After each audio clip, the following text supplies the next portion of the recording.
नमस्कार, आप देख रहे हैं देश न्यूज। मैं हूं आपके साथ सूरज पाठक। हमारे खास कार्यक्रम चक्कर राजनीति में आप सभी का स्वागत है। इस कार्यक्रम में आज हम बात करने वाले हैं कि आपको एक दृश्य दिखाते हैं। साल 2007 उत्तर प्रदेश में विधानसभा चुनावों का बिगुल बज चुका था।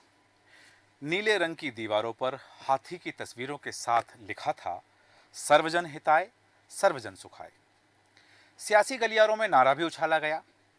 ये मायावती की सोशल इंजीनियरिंग थी, जिसमें दावत दलितों की तरफ से दी गई और मेहमान बने ब्राह्मण मुस्लिम।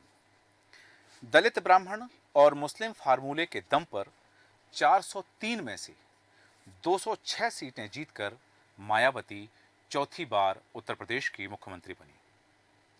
1960 के बाद पहली सीएम ऐसी थी जिन्होंने अपना कार्यकाल पूरा किया था। अब मायावती की नजर पीएम की कुर्सी पर थी। फिर 2009 में बीएसपी को 20 सीटें मिली, लेकिन वोट शेयर लगातार घटता गया। 2012 में उनके हाथ से उत्तर प्रदेश चला गया और 2014 में लोकसभा चुनाव में हाथी का श्री गणेश भी नहीं हो पाया था। 2019 में समाजवादी पार्टी के साथ गठबंधन के दम पर मायावती भले ही 10 सीटें जीत पाई थी, लेकिन 2022 के विधानसभा चुनाव में वे अकेले मैदान में उतरी और जब वो अकेले मैदान में उतरी तो सिर्फ एक सीट पर उनका कब्जा हो पाया। 2024 लोकसभा चुनाव में भी मायावती उत्तर प्रदेश में किसी के लिए चुनौती नहीं रही। 15 जनवरी 1956 दिल्ली के लेडी हार्डिंग अस्पताल में एक लड़की जन्मी और 15 दिन बाद उसकी मां से एक साधु ने कहा, ये लड़की बहुत बड़ी नेता बनेगी। उसी दौरान बच्ची के पिता का प्रमोशन हुआ। माता पिता को लगा कि ये बच्ची की माया की वजह से हुआ है और उस लड़की का नाम रखा गया मायावती। 1975 में ग्रेजुएशन करने के बाद मायावती ने बीएड का कोर्स किया। फिर लॉ करने के बाद वो दिल्ली यूनिवर्सिटी पहुंच गई। लेकिन मायावती का असली मकसद यूपीएससी की परीक्षा पास करके कलेक्टर बनना था। टीचिंग और लॉ का कोर्स तो उन्होंने बैकअप के लिए रखा ताकि आईएएस नहीं बनी तो भी रोजी रोटी चलती रहे। एक साल बाद मायावती स्कूल में टीचर बन गई और मायावती की जीवनी लिखने वाले अजय बोस उन्हें बहन जी लिखते हैं और बहन जी जो किताब है उसमें उन्होंने लिखा है कि बात 1977 की है। जनता पार्टी ने जातिगत भेदभाव के खिलाफ दिल्ली के कॉन्स्टिट्यूशन क्लब में एक बैठक रखी, जिसमें बतौर वक्ता मायावती भी पहुंची थी। रायबरेली से इंदिरा गांधी को चुनाव हरा चुके राजनारायण ने अपने भाषण में कई बार दलितों के लिए हरिजन शब्द का प्रयोग किया। जब मायावती मंच पर आई तो उन्होंने कहा कि हरिजन शब्द अपमानजनक है। सरकार के एक मंत्री ने इस शब्द को बार बार दोहराकर दलितों का अपमान किया है। यह सम्मेलन जो जातिगत भेदभाव को खत्म करने के लिए किया गया है, वह एक मजाक बनकर रह गया। 20 साल की इस लड़की के भाषण ने वहां मौजूद दलितों में बिजली सी दौड़ा दी। राजनारायण को हटाओ, जनता पार्टी को हटाओ, इस तरह के नारे गूंजने लगे। तब काशीराम उत्तर प्रदेश में दलितों के बड़े नेता के रूप में अपनी पहचान बना चुके थे। वे all India backward minorities communities employees federation यानी वामसैफ की नींव रख चुके थे। वामसैफ दलित, पिछड़े और मुस्लिम वर्ग के सरकारी कर्मचारियों का संगठन था। मायावती का भाषण कार्यकर्ताओं के जरिए काशीराम तक पहुंच गया। काशीराम उन दिनों पढ़े लिखे दलितों को संगठन से जोड़ने की मुहिम चला रहे थे। उनका कहना था कि जब तक दलितों के दिमाग में दूसरी पार्टियों का कब्जा रहेगा, तब तक उनके घर हरवाहा पैदा होगा। अगर दलितों के दिमाग में उनकी पार्टी का कब्जा होगा तो उनके घर पर हाकिम पैदा होगा। साल 1977, सर्दी का मौसम, रात करीब 9 बजे का वक्त। हर दिन की तरह मायावती रात का खाना खाने के बाद पढ़ने बैठ गईं। उनके माता पिता और भाई बहन सोने की तैयारी कर रहे थे। इसी बीच किसी ने उनके घर का दरवाजा खटखटाया। मायावती ने दरवाजा खोला तो देखा कि एक अधेड़ उम्र का शख्स, जिसके सिर पर ना के बराबर बाल थे और गले में मफलर लपेटे हुए, वह दरवाजे पर खड़ा था। वो शख्स काशीराम थे। काशीराम ने मेज पर चारों तरफ फैली किताबों की तरफ इशारा करते हुए मायावती से पूछा, इतना पढ़ लिख कर क्या चाहती हो? मायावती ने जवाब दिया, मैं कलेक्टर बनकर अपने समुदाय की सेवा करना चाहती हूं। तब पीछे से उनके पिता प्रभुदास बोल पड़े कि मैं चाहता हूं कि बेटी अफसर बनकर दलित समुदाय का गौरव बने। काशीराम ने मायावती से कहा कि तुम बहुत बड़ी गलती कर रही हो। हमारे समुदाय ने कई कलेक्टरों और अफसरों को जन्म दिया है, लेकिन हम ढंग के नेता नहीं ला सके जो इन कलेक्टरों और अफसरों को सही रास्ता दिखा सकें। मैं तुम्हें इतना बड़ा नेता बनाऊंगा कि तुम्हारे सामने कलेक्टरों की लाइन लग जाएगी। काशीराम से मुलाकात के बाद मायावती ने यूपीएससी की तैयारी करना छोड़ दिया और बामसैफ के कार्यक्रमों में जाने लगी। हालांकि प्रभुदास नहीं चाहते थे कि उनकी बेटी राजनीति में उतरे। उन्होंने मायावती से कहा, अगर तुमने राजनीति में जाने का ठान ही लिया है तो कांग्रेस जैसी मजबूत पार्टी को ज्वाइन करो। काशीराम के चक्कर में तो तुम कॉरपोरेटर भी नहीं बन पाओगी। मायावती धीरे धीरे पिता की बातों को नजरअंदाज करने लगी। वो हर छोटा बड़ा फैसला काशीराम से पूछकर करने लगी। एक दिन गुस्से में प्रभुदास ने मायावती से कहा कि तुमने मेरी बात नहीं मानी और काशीराम का साथ नहीं छोड़ा तो मैं तुम्हें घर से निकाल दूंगा। प्रभुदास को लगता था कि मायावती अविवाहित होने के चलते घर छोड़ने का फैसला नहीं करेंगी, लेकिन उनका अंदाजा गलत निकला। उसी दिन मायावती बिना कुछ कहे अपनी सैलरी से बचाए पैसे और कुछ कपड़े लेकर घर से निकल गई। उस रोज काशीराम शहर में नहीं थे। मायावती को समझ नहीं आ रहा था कि वो कहां जाएं। फिर वह करोल बाग में बामसैफ के दफ्तर चली गई। काशीराम लौटकर आए तो मायावती ने उन्हें पूरी कहानी बताई।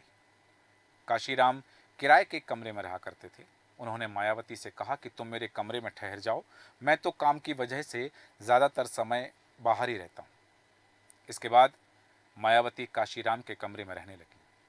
बाद में काशीराम पर मायावती को आगे करके सीनियर नेताओं की अनदेखी के आरोप भी लगने लगे। अजय बोस लिखते हैं कि एक बार दिल्ली में काशीराम के कमरे के बाहर मीडिया इकट्ठी थी। कुछ पत्रकारों ने बाग में एक रस्सी पर महिला के कपड़े सूखते हुए देखे, जिसको लेकर पत्रकारों ने सवाल किया कि आपके घर में महिला के कपड़े क्यों दिख रहे हैं। इस पर काशीराम बहुत नाराज हो गए थे। 1984 काशीराम ने बहुजन समाज पार्टी यानी बीएसपी की नींव रखी। इसी साल मायावती टीचर की नौकरी छोड़ करके बीएसपी की ऑल टाइम मेंबर बन गई। काशीराम कहते थे कि पहला चुनाव हारने, दूसरा चुनाव हरवाने और तीसरा चुनाव जीतने के लिए लड़ेंगे।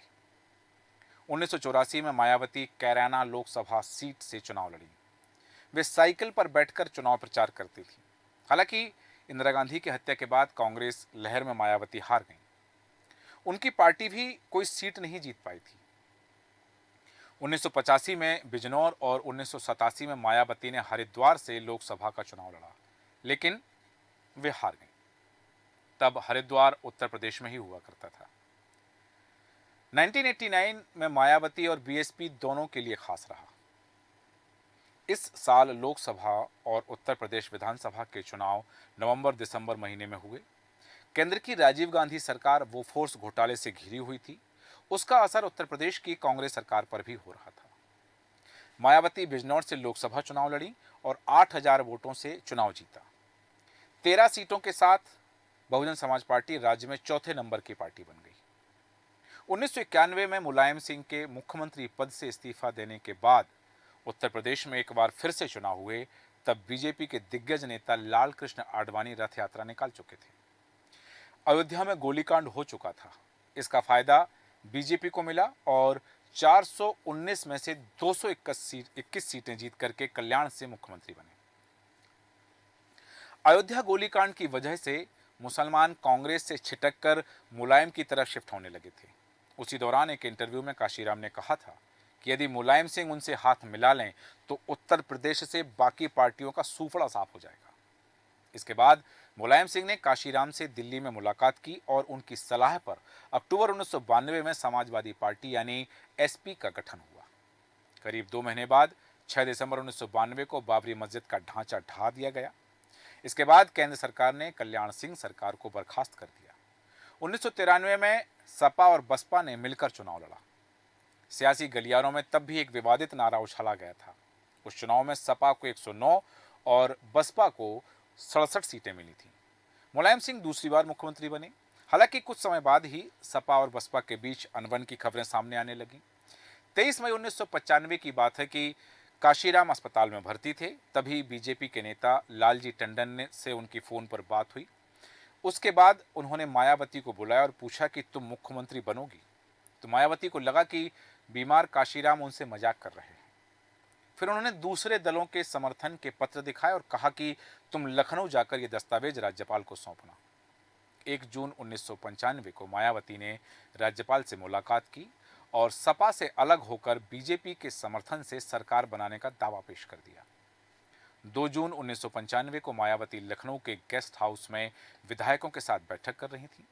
दोपहर करीब 3 बजे समाजवादी पार्टी के कार्यकर्ताओं की भीड़ ने गेस्ट हाउस पर हमला बोल दिया।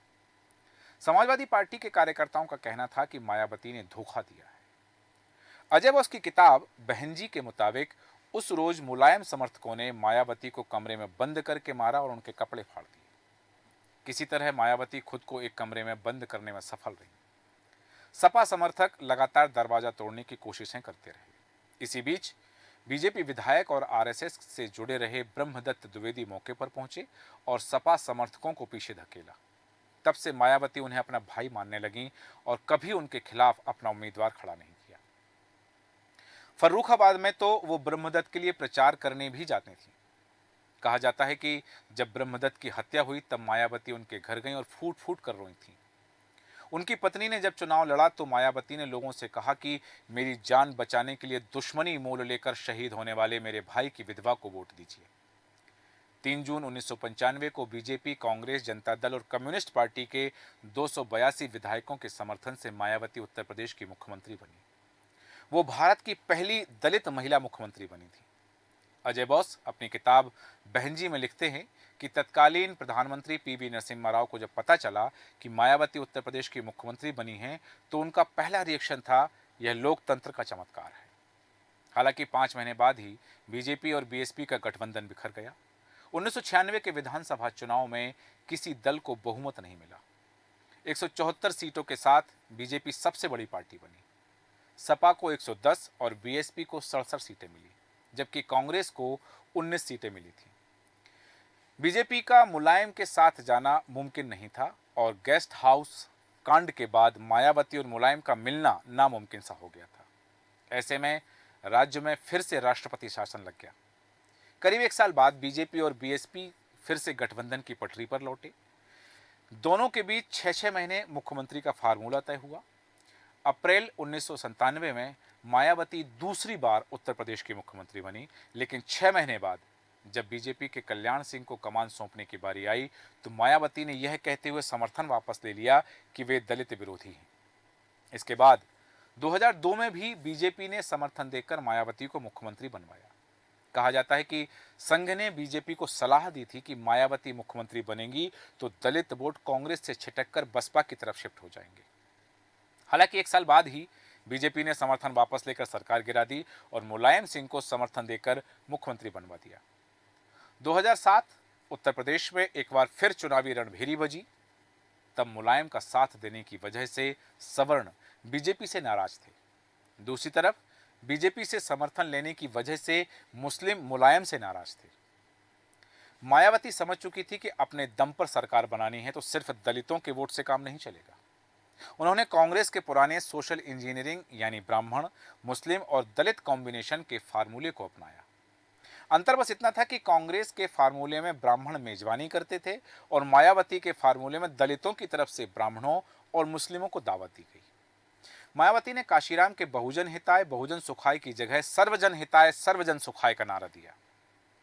जगह जगह पोस्टर लगाए गए, ब्राह्मण शंख बजाएगा, हाथी चलता जाएगा, हाथी नहीं गणेश है, ब्रह्मा विष्णु महेश है।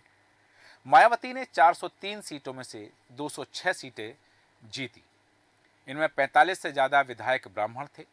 उन्होंने अपनी कैबिनेट में भी 10 ब्राह्मणों को जगह दी। अपने दम पर उत्तर प्रदेश जीतने के बाद मायावती की नजर प्रधानमंत्री की कुर्सी पर थी। उनके समर्थक नारा लगाते थे कि लखनऊ जीत लिया, अब दिल्ली की बारी है। इस बीच कांग्रेस ने 2009 के लोकसभा चुनाव से पहले किसानों के 60,000 करोड़ रुपए से ज्यादा के कर्ज माफ कर दिए। इससे पहले सरकार 100 दिनों के रोजगार की गारंटी के लिए मनरेगा जैसी योजना लागू कर चुकी थी। इससे कांग्रेस को उत्तर प्रदेश के साथ साथ देश भर में फायदा हुआ। 206 सीटें जीतकर कांग्रेस देश की सबसे बड़ी पार्टी बनी। उत्तर प्रदेश में कांग्रेस 9 सीटों में से 21 पर पहुंच गई और वहां उसका वोट शेयर भी 6% बढ़ गया, जबकि मायावती 20 सीटें ही जीत पाई थी। और कहा जाता है कि मायावती को उम्मीद थी कि वो 40 से 50 सीटें जीतती थी तो पीएम बनने की शर्तों पर यूपीए और एनडीए ने से डील कर पाएंगी, लेकिन ऐसा नहीं हुआ। 2012 के विधानसभा चुनाव में मायावती के खिलाफ एंटी इनकम्बेंसी का माहौल था। उन पर करप्शन का आरोप लग रहे थे, लिहाजा बसपा 206 से घटकर 80 सीटों पर सिमट गई और सपा ने 403 सीटों में से 224 सीटें अपने नाम कर ली। इसके बाद मायावती फिर कभी उत्तर प्रदेश की सत्ता में नहीं लौटी। केंद्र में मोदी सरकार के आने के बाद मायावती के कोर वोटर्स भी उन्हें उनका साथ छोड़ते गए। 2014 के लोकसभा चुनाव में बीएसपी का खाता ही नहीं खुला। 2017 के विधानसभा चुनाव में पार्टी 19 सीटों पर सिमट गई। 2019 के लोकसभा चुनाव में सपा के साथ गठबंधन करने से मायावती 10 लोकसभा सीटें जीतने में कामयाब रही, लेकिन उनका वोट शेयर घट गया। सीएसडीएस की रिपोर्ट के मुताबिक 2017 के उत्तर प्रदेश के विधानसभा चुनाव में जाटव यानी जिस कम्युनिटी से मायावती आती हैं, उनमें से 87% ने बसपा को वोट किया था, लेकिन 2022 में यह आंकड़ा घटकर 65% हो गया था। इसी तरह दूसरी दलित कम्युनिटी में से 44% ने 2017 में मायावती को वोट किया था, लेकिन 2022 में यह आंकड़ा घटकर के 27% पर टिक गया था। यानी मायावती के कोर वोटर्स उनका साथ छोड़ रहे थे। 2024 लोकसभा चुनाव से पहले चर्चा थी कि मायावती इंडिया अलायंस के साथ जा सकती हैं। मीडिया रिपोर्ट्स के मुताबिक मायावती के भतीजे आकाश आनंद ने इंडिया अलायंस में शामिल होने की सलाह दी थी, लेकिन ऐन वक्त पर मायावती ने अकेले लड़ने का ऐलान किया। विपक्ष का आरोप है कि मायावती इंडिया अलायंस के वोट काटने के लिए बीजेपी की बी टीम बनकर काम कर रही है। लेकिन अभी तक उत्तर प्रदेश में मुकाबला त्रिकोणीय होता था, लेकिन इस बार लड़ाई बीजेपी और सपा कांग्रेस गठबंधन के बीच रह गई। अभी मायावती के पास विधानसभा में 12.8% और लोकसभा में 19.4% वोट शेयर है। अगर इस चुनाव में बीजेपी बात करें बसपा की, तो बसपा का वोट शेयर घटता है तो लंबे समय के लिए उत्तर प्रदेश की राजनीति में मायावती अप्रासंगिक हो जाएंगी। मायावती क्या करेंगी, क्योंकि विधानसभा चुनाव जब उत्तर प्रदेश में होंगे तब उस स्थिति में मायावती की क्या भूमिका होगी, साथ ही मायावती की पार्टी की जो भूमिका है वह उत्तर प्रदेश में क्या कुछ करेगी, क्योंकि जिस तरह से वोट शेयर घट रहा है, वोट परसेंटेज घट रहा है, उसके बाद विधानसभा चुनाव में प्रदर्शन को लेकर के बसपा क्या तैयारियां करती है, क्या किसी के साथ गठबंधन करेंगी या फिर अकेले चुनाव लड़ेंगी, ये देखना दिलचस्प होगा। हमारे आज के खास कार्यक्रम में इतना ही। बने रहे देश न्यूज के साथ। नमस्कार।